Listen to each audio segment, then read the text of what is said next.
আশ্বিনের শেষ ভাগে মেঘনা নদীর রুদ্ররূপ পুরো উত্তরপাড়াকে রাতারাতি গ্রাস করে ফেলে। একটানা 3 দিনের প্রবল বর্ষণে নদীর বাঁধ ভেঙে বুক সমান জল গ্রামের মধ্যে ঢুকে পড়ে। দেখতে দেখতে ঘরবাড়ি, ফসল এবং পৈতৃক ভিটের সমস্ত সম্বল ভাসিয়ে নিয়ে চলে যায়। নলকূপ ডুবে যাওয়ায় এক ফোঁটা পরিষ্কার পানীয় জল পাওয়ারও উপায় ছিল না। ভিজে এবং বিষাক্ত জলমগ্নতার মধ্যে দাঁড়িয়ে থাকার মতো শুকনো মাটির কণাও অবশিষ্ট ছিল না। অবুঝ সন্তানদের প্রাণ বাঁচাতে মানুষগুলোর সামনে আর অন্য কোনো পথ খোলা ছিল না। গ্রাম থেকে উঁচুতে গড়ে ওঠা রেল লাইনটা ছিল একমাত্র শুকনো আশ্রয়। ভিটেমাটি হারা উত্তরপাড়ার ৪৫টি পরিবার সেখানেই একজোট হয়। নিজেদের মানসম্মান এবং শেষ আশাটুকু পুটলিতে বেঁধে তারা রেল লাইনের উপর গিয়ে ওঠে। ভিজে কাদা এবং কঙ্করাকীর্ণ লোহার পাতের উপর টাঙানো হয় সাময়িক ত্রিপল। এভাবেই জীবনের ঝুঁকি নিয়ে গ্রামবাসী কালচে রেল লাইনের বুকে আশ্রয় নিতে বাধ্য হয়। বৌমা, পাশটা একটু সোজা করে ধরো দেখি, হাত ফসকালে কিন্তু একেবারে গড়িয়ে নিচে কাদা জলে গিয়ে পড়বে। ধরছি মা, কিন্তু এই লোহাগুলো এত পিছল হয়ে আছে, শক্ত করে দাঁড়ানোই যাচ্ছে না। তার উপর রেল লাইনের এই পাথরগুলো পায়ে বিঁধে একেবারে রক্ত বেরিয়ে যাচ্ছে। কাল রাত থেকে তো আবার মিনতির পেট খারাপ, মেয়েটা একটু শান্তিতে শোবে তারও উপায় নেই। এই শক্ত লোহা আর পাথরের ওপর শুয়ে সবার পিঠে কড়া পড়ে গেল।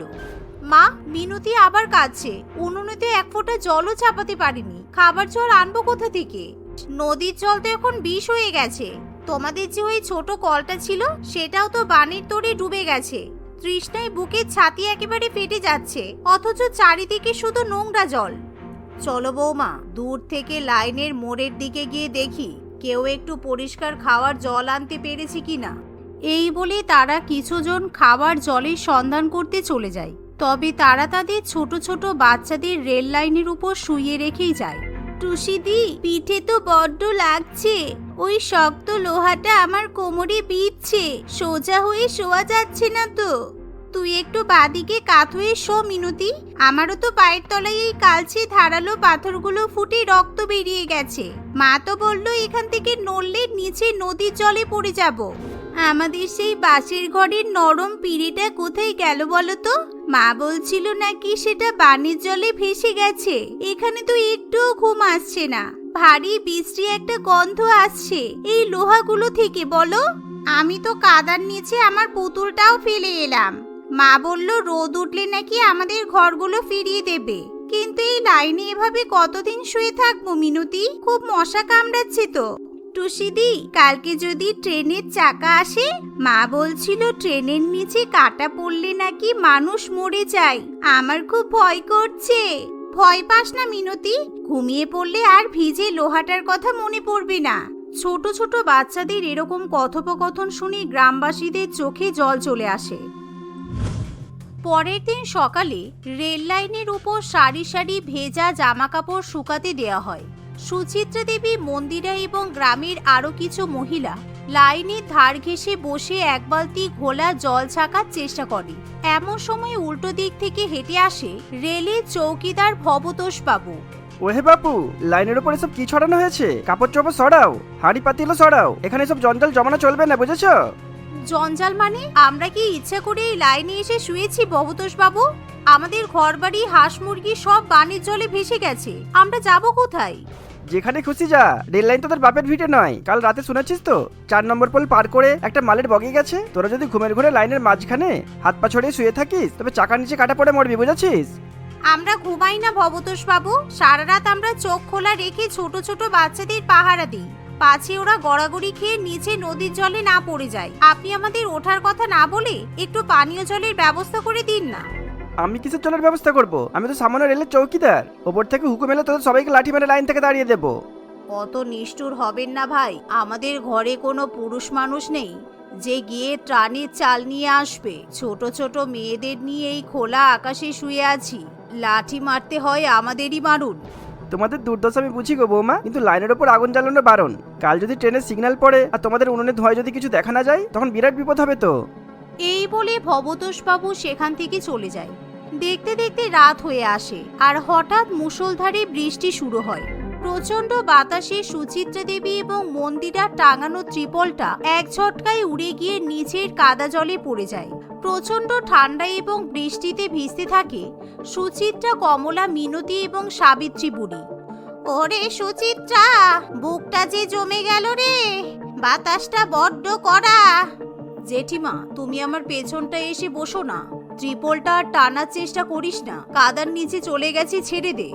মা, মন্দিরের উনুনটা ভেঙে নিচে পড়ে গেছে, ওদের ছোট বাচ্চাটাও তো জলে ভিজছে। সুচিত্রাদি, ও সুচিত্রাদি, আমার খোকাটার ভীষণ জ্বর হয়েছে, শরীরটা একেবারে শক্ত হয়ে গেছে, একটু শুকনো জায়গা কোথায় পাবো বলো তো? তোরা সবাই গোল হয়ে বস, আমরা পিঠ দিয়ে বাতাসটা আটকাই, মন্দির আর খোকাটাকে মাঝখানে দে। মা, এভাবে কতক্ষণ থাকা যায়? পাথরের ফাঁক দিয়ে জলের স্রোত বইছে, কালচে লোহাটা বরফের মতো ঠান্ডা হয়ে আছে, এখানে শুয়ে থাকা খুব মুশকিল। ওগো ঈশ্বর, মেয়েদের সহ্য শক্তির আর কত পরীক্ষা নেবে তুমি? ঘর কেড়ে নিয়েছো, মাথা গোজার ঠাইটুকুও কেড়ে নিলে। এই রেল লাইনের ওপরে কি আজকে আমাদের শেষ রাত হবে? কেউ নেই রে কমলা, আমাদের চিৎকার শোনার মতো এই নিঝুম রাতে কেউ নেই। নদীর ওপারে আলো জ্বলছে আর আমরা রেল লাইনের ওপর ভিজে মড়কের মতো পড়ে আছি। কান্নাকাটি বন্ধ কর মন্দিরা, চোখের জলে বান থামবে না, দাঁড়া, ভোর হতে দে, কাল সবকটা মেয়ে মিলে ওই পারের পাকা রাস্তা পর্যন্ত যাব, আমরা ত্রাণের ব্যবস্থা আদায় করেই ছাড়ব। সকালের কুয়াশা কিছুটা কাটতেই পুরো রেল লাইনের করুণ ছবিটা ভেসে ওঠে। লাইনের একপাশে নিথর হয়ে পড়ে থাকে বুড়ি সাবিত্রী দেবী, পাশে বসে সুচিত্রা দেবী এবং কমলা হাউ হাউ করে কাঁদতে থাকে। গ্রামের অন্যান্য মহিলা পার্বতী, শালিনী এবং মন্দিরাও সেখানে হাজির হয়। ও সুচিত্রাদি, জেঠিমা কি আর নেই? কাল রাতের ঠান্ডা আর জলে ভেজাটা বুড়ি সহ্য করতে পারল না রে শালিনী, শেষ রাতে একটু জল চেয়েছিল, এক ফোঁটা পরিষ্কার জলও দিতে পারলাম না। আজকে জেঠিমা গেল, কাল আমার এই কোলের বাচ্চাটা যাবে, কাল থেকে জ্বরের জন্য আমার ছেলের গায়ে হাত দেওয়া যাচ্ছে না। আমরা আর কারোর জন্য অপেক্ষা করব না, এই রেল লাইনে শুয়ে থেকে একের পর এক লাশ হওয়া ছাড়া আর অন্য কোনো পথ নেই। শুনেছি গ্রামের কিছু লোক ওপারে রিলিফ খুঁজতে গেছে, তাদেরও তো কোনো দেখা নেই, এবার আমাদের নিজেদেরই কিছু করতে হবে। কিন্তু আমরা কি করব কমলা, আমরা তো মেয়ে মানুষ, আমাদের কথা কে শুনবে বলো? মেয়ে মানুষ বলে কি আমাদের প্রাণ নেই? আমাদের সন্তানদের বাঁচানোর দায়িত্ব কি শুধু পুরুষদের? না শালিনী, খিদে আর রোদের তাপ সবার জন্যই সমান, চল গ্রামের সবকটা মেয়েকে ডাক।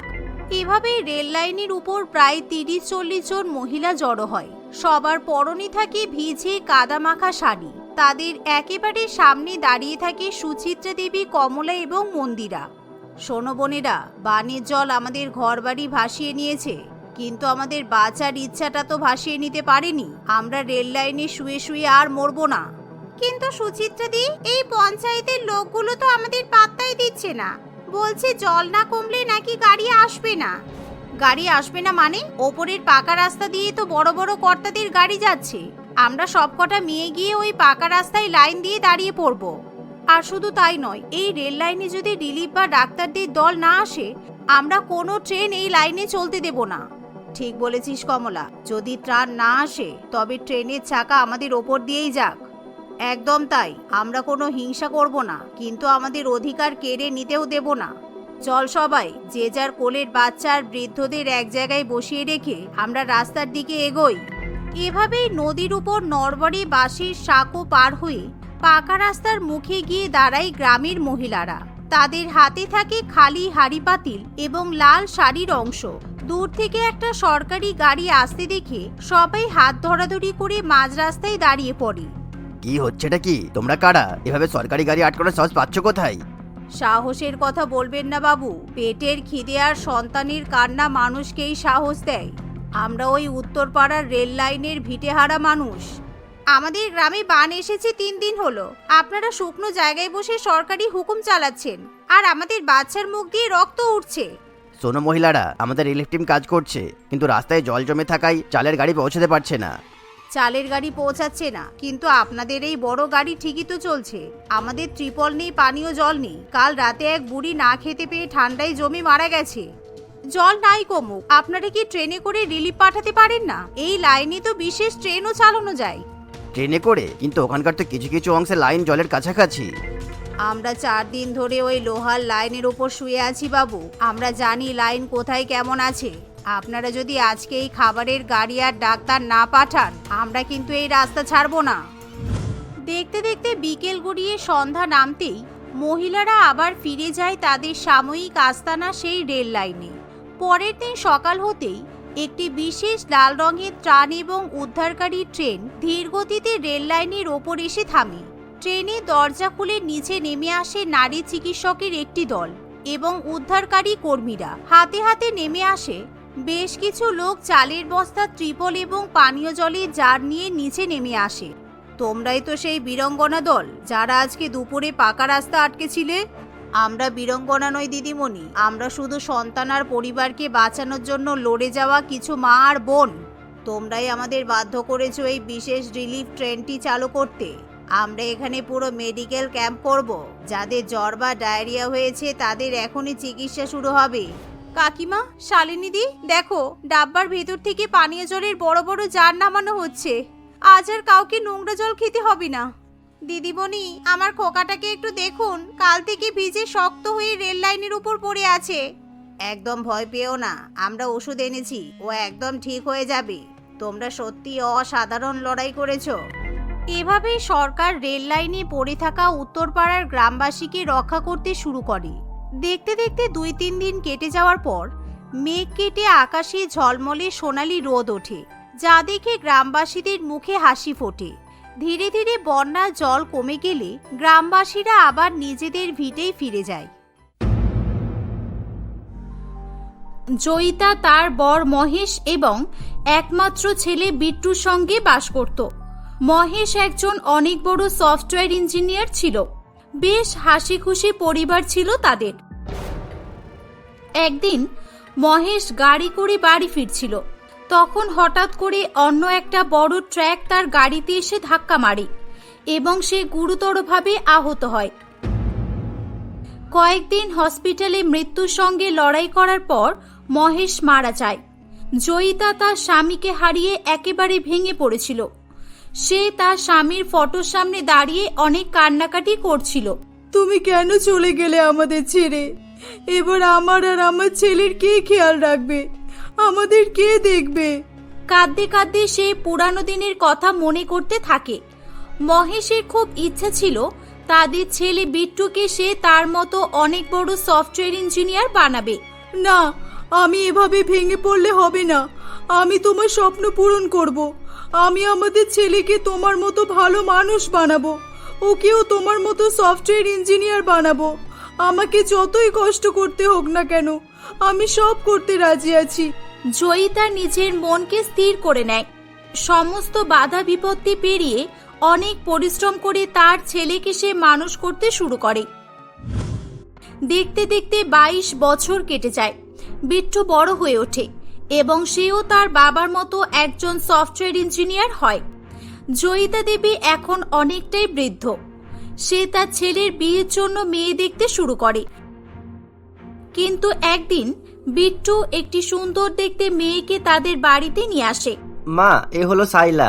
আমি আর সাইলা একে অপরকে খুব পছন্দ করি আর আমরা বিয়েও করতে চাই।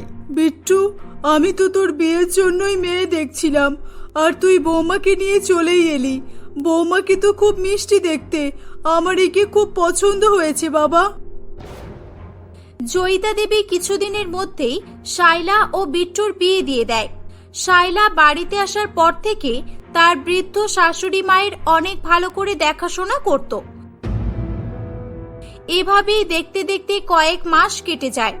একদিন, বৌমা, ও বৌমা, 1 কাপ চা করে দাও না।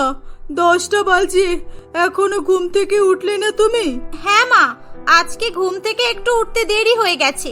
আপনি বসুন না, আমি এখনই চা করে আনছি। বুড়িটা খুব বেড়েছে, কিছু বলছি না বলে মাথায় উঠে গেছে একেবারে। আমাকে এই বাড়ির চাকর মনে করছে।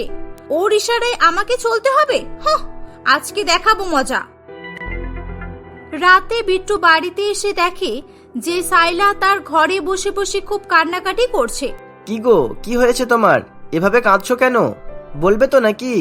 হলোটা কি হঠাৎ করে? কি হয়েছে জেনে কি করবে তুমি? সেই তো নিজের মাকেই সাপোর্ট করবে তুমি। আমার কষ্টটা কখনো বোঝার চেষ্টা করেছো তুমি? কেন, মা কি করেছে? না বললে আমি জানবো কি করে বলো তো? আজকে সকালে আমার ঘুম থেকে উঠতে একটু দেরি হয়েছিল বলে, তুমি তো জানো বিট্টু আমি রোজ সকাল সকাল উঠি। কালকে রাতে আমার খুব জ্বর এসেছিল, তাই আজকে মাকে চা দিতে অনেক লেট হয়ে যায়। আর মা আমাকে অনেক ছোট বড় কথা শুনিয়েছে। আমাকে বলেছে আমি নাকি কুড়ে, আমি কোনো কাজ করি না, শুধু দিনরাত খাই আর ঘুমাই। কি, মা তোমাকে এমন বললো? মায়ের এত সেবা যত্ন করার পরও হচ্ছে না? আসলে মা চাইটা কি? দাঁড়াও আমি দেখছি। বিট্টু তার মায়ের কাছে যায়। মা, তুমি কি চাও বলো তো? বয়সের সাথে সাথে কি তোমার বুদ্ধি মাঠে গরু চড়াতে গেছে নাকি? সুখে থাকতে ভূতে গেলাচ্ছে নাকি তোমাকে? বাবা, এসব কি বলছিস তুই? আমি তো কিছুই বুঝতে পারছি না তোর কথা। চুপ করো মা, আর নাটক করতে হবে না। শোনো মা, আজকে যা করেছো করেছো, এরপরে যদি কোনোদিনও তুমি আমার বউকে কথা শুনিয়েছো, সেদিন আমার থেকে খারাপ আর কেউ হবে না, বলে দিলাম আমি। এই বলে বিট্টু সেখান থেকে চলে যায়। জয়িতা দেবী কিছুই বুঝতে পারছিল না যে বিট্টু তার সঙ্গে এমন বাজে ব্যবহার করলো কেন। এগুলো দেখে শায়লা মনে মনে খুব আনন্দ পায় এবং সে উচ্চস্বরে হাসতে হাসতে সেখানে আসে। দেখলি তো বুড়ি, তোর ছেলেকে কেমন আমার কথায় ফাঁসিয়ে দিলাম। এরপর থেকে আর কোনোদিনও আমাকে হুকুম করার আগে 100 বার ভাববি, বুঝলি? ভেবেছিলি চাকর হয়ে তো সেবা করব, তাই না? শোন ভালো করে, আজ থেকে বাড়ির সমস্ত কাজ তুই করবি। আর আমার কথা যদি না শুনিস, তাহলে তোকে তো ছেলের থেকে আলাদা করতে আমার 2 মিনিটও সময় লাগবে না, মনে রাখিস। শায়লার কথা শুনে জয়িতা দেবী কাঁদতে থাকে। সেদিন থেকে শায়লা বাড়ির সমস্ত কাজ জয়িতা দেবীকে দিয়েই করাতো।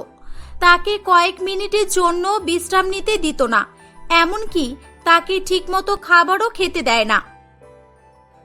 এভাবে বেশ কয়েকদিন কাটার পর একদিন জয়িতা দেবী খুব অসুস্থ হয়ে পড়ে এবং সে বাড়ির কোনো কাজ না করে শুয়ে থাকে। শয়তান বুড়ি, বাড়ির কাজ না করে আরাম করা হচ্ছে? অনেক নাটক করতে শিখেছিস তুই, তাই না? দাঁড়া, আজকে তোকে মজা দেখাচ্ছি। জেনে রাখ, আজকে এই বাড়িতে তোর শেষ দিন। বিট্টু অফিস থেকে বাড়ি ফিরলে শায়লা বলে, বিট্টু, আমি তোমার মাকে নিয়ে বিরক্ত হয়ে উঠেছি। মা আমাকে একটুও শান্তিতে টিকতে দেবে না। উফ, আবার কি হলো? রোজ রোজ এই ড্রামা আর ভালো লাগছে না। একই অফিসে কাজের চাপ, তার উপর বাড়িতে শাশুড়ি বউ আমার কুটকাচালি। তোর বিট্টু, তুমি কিছু জানো না। মা আমার সঙ্গে কেন এমন করে আজকে আমি সেটা জানতে পারলাম। আসলে মা আমাকে পছন্দ করে না। মা অন্য মেয়ের সঙ্গে তোমার বিয়ে দিতে চেয়েছিল। তোমাকে মুখের উপর মা না করতে পারেনি বলে আমার উপর অত্যাচার করছে। আজকে মা আমাকে সিঁড়ি থেকে ফেলে দেওয়ার চেষ্টা করেছে। কি, বুড়ির এত বড় সাহস? আমার বউকে প্রাণে মারার চেষ্টা করেছে? হ্যাঁ গো, আমার খুব ভয় করছে। মা বলেছে আজকে আমি বেঁচে গেছি তো, কিন্তু আমাকে মা ছাড়বে না। আমাকে মেরেই মা শান্তি পাবে। না সাইলা, আমি এমন কোনোদিনও হতে দেব না। আমি তোমাকে ভালোবাসি, তোমার গায়ে একটা আঁচড়ও আমি লাগতে দেব না। কিন্তু কিভাবে এই বুড়িকে নিয়ে কি করা যায় বলো তো? বিট্টু, এক কাজ করলে হয় না? আমরা যদি মায়ের হাত পা বেঁধে রেল লাইনে ফেলে দিয়ে আসি, মা ট্রেনে চাপা পড়ে মারা যাবে। এতে সবাই ভাববে যে মা সুইসাইড করেছে, আর আমাদের উপর কেউ কোনো সন্দেহ করবে না। আমরা কোনো কেস খাবো না। হ্যাঁ সাইলা, তুমি একদম ঠিক বলেছো। চলো এখনই শুভ কাজটা সেরে ফেলি, আপদ বিদায় করি। বিট্টু ও শায়লা জয়িতা দেবীর হাত পা বেঁধে তাকে রেল লাইনের উপর ফেলে দেয়। বিট্টু, তোরা আমার সঙ্গে এমন কেন করছিস বাবা? আমার দোষটা কি? এমন করিস না বাবা, আমাকে ছেড়ে দে। বৌমা, আমার হাত পায়ের বাঁধনগুলো খুলে দাও বৌমা। চুপ কর বুড়ি, তুই আমার মায়ের যোগ্য না। আমার বউকে মারার প্ল্যান করেছিলি, তাই না? আজকে তুই মরবি, তাও আবার আমাদের চোখের সামনে, বুঝেছিস? হ্যাঁ বুড়ি, আমাকে তুই অনেক জ্বালিয়েছিস। যা এবার পটল তোল আর আমাদের শান্তিতে বাঁচতে দে। আমাকে ছেড়ে দাও, আমি কিছু করিনি। আমাকে ছেড়ে দাও বৌমা, আমি তোমাদের জীবন থেকে অনেক দূরে চলে যাব। এই বিট্টু, চলো এবার। হা করে দাঁড়িয়ে কি দেখছো? চলো পালাই আমরা, ট্রেন আসার সময় হয়ে গেছে। আমার পা! বিট্টু, বিট্টু, আমার পা রেল লাইনে আটকে গেছে। বিট্টু, প্লিজ কিছু করো। দাঁড়াও সাইলা, ভয় পেও না, আমি তোমার পা বের করে দিচ্ছি। এ বাবা, আমারও তো পা একটা আটকে গেছে। সাইলা, বেরোচ্ছে না, আমার পাও বেরোচ্ছে না। কিছুতেই বেরোচ্ছে না। এ বাবা, এবার কি হবে? বাঁচাও, কেউ কেউ আছো? বাঁচাও আমাদের, বাঁচাও, বাঁচাও আমাদের। এসব কি হচ্ছে আমাদের সঙ্গে? এই বুড়ি নিশ্চয়ই অভিশাপ দিয়েছে আমাদের দুজনকে। বিট্টু, ওই দেখো ট্রেন আসছে, এবার কি হবে? বাঁচাও, বাঁচাও, কেউ বাঁচাও আমাদের, বাঁচাও, বাঁচাও। মাঝরাতে স্টেশনে কোনো লোকজনও ছিল না। তারা তিনজনে চিৎকার করে কাঁদতে শুরু করে। ট্রেনটি খুব জোরে এগিয়ে আসতে থাকে। তারা সবাই ভয়ে চোখ বন্ধ করে নেয়, কিন্তু হঠাৎই ট্রেনটি থেমে যায়। তিনজনকে একসঙ্গে রেল লাইনে চিৎকার করতে দেখে ট্রেন চালক ট্রেনটা থামিয়ে নিয়েছিল বলে তারা তিনজনই বেঁচে যায়। ট্রেন থেকে বেশ কিছু যাত্রী বাইরে বেরিয়ে আসে। ওই ট্রেনে একজন পুলিশ অফিসারও ছিল। কি হচ্ছে এখানে? এই বলো, আসল ব্যাপারটা কি? বুড়িমা, তোমাকে কে বেঁধেছে এভাবে বলো? এই তোমরা বলো, তোমরা নিশ্চয়ই বুড়িমাকে মারার প্ল্যান করেছিলে, তাই না? জয়িতা দেবী কাঁদতে কাঁদতে সব ঘটনা খুলে বলে। পুলিশ শায়লা ও বিট্টুকে ধরে নিয়ে চলে যায়। জয়িতা দেবী বাড়িতে এসে খুব কান্নাকাটি করে। সে তার ছেলে ও বৌমাকে খুব ভালোবাসতো। তাদের জন্য সে মনে মনে খুব কষ্ট পাচ্ছিল। তাই সে থানায় গিয়ে পুলিশকে অনুরোধ করে তার ছেলে বৌমাকে ছেড়ে দেওয়ার জন্য। পুলিশ তাদেরকে মুক্ত করে দেয়। আমি তোদের জেল থেকে বের করেছি বলে ভাবিস না, আমি তোদের ক্ষমা করে দিয়েছি। আমি একজন মা, আর কোনো মা তার সন্তানদের কখনোই খারাপ চাই না। আমি আগেও কখনোই সেটা চাইনি, আর এখনো চাইবো না। তোরা ভালো থাকিস, আমি গেলাম তোদের জীবন থেকে। মা, আপনি কোথাও যাবেন না মা, আমাকে ক্ষমা করে দিন মা। আমি অনেক ভুল করেছি। আজ আমি বুঝতে পেরেছি আপনার মন অনেক বড়। বিট্টু, মায়ের কোনো দোষ ছিল না, আসলে আমি। শায়লা তার সমস্ত ভুল ত্রুটিগুলো স্বীকার করে নেয়। ছি সাইলা, তোমার একটুও লজ্জা করলো না এসব করতে? তোমার জন্য আমি আমার মাকে মারতে যাচ্ছিলাম, যেই মা ছোটবেলা থেকে আমার জন্য এত কষ্ট করে আমাকে বড় করেছে। আর আমি আমার মাকেই অবিশ্বাস করেছি শুধু তোমার জন্য। মা, ও মা, আমাকে ক্ষমা করে দাও মা, তোমার পায়ে পড়ি মা, আমাকে ক্ষমা করে দাও। বিট্টু ও শায়লাকে কেঁদে কেঁদে ক্ষমা চাইতে দেখে জয়িতা দেবীর মন গলে যায় এবং সে তাদের ক্ষমা করে দেয়। সেদিনের পর থেকে তারা জয়িতা দেবীকে অনেক ভালোবাসতে শুরু করে, তার দেখাশোনা করে এবং তাকে কোনো কষ্টও দেয় না। এভাবেই তারা হাসি খুশি জীবনযাপন করতে থাকে।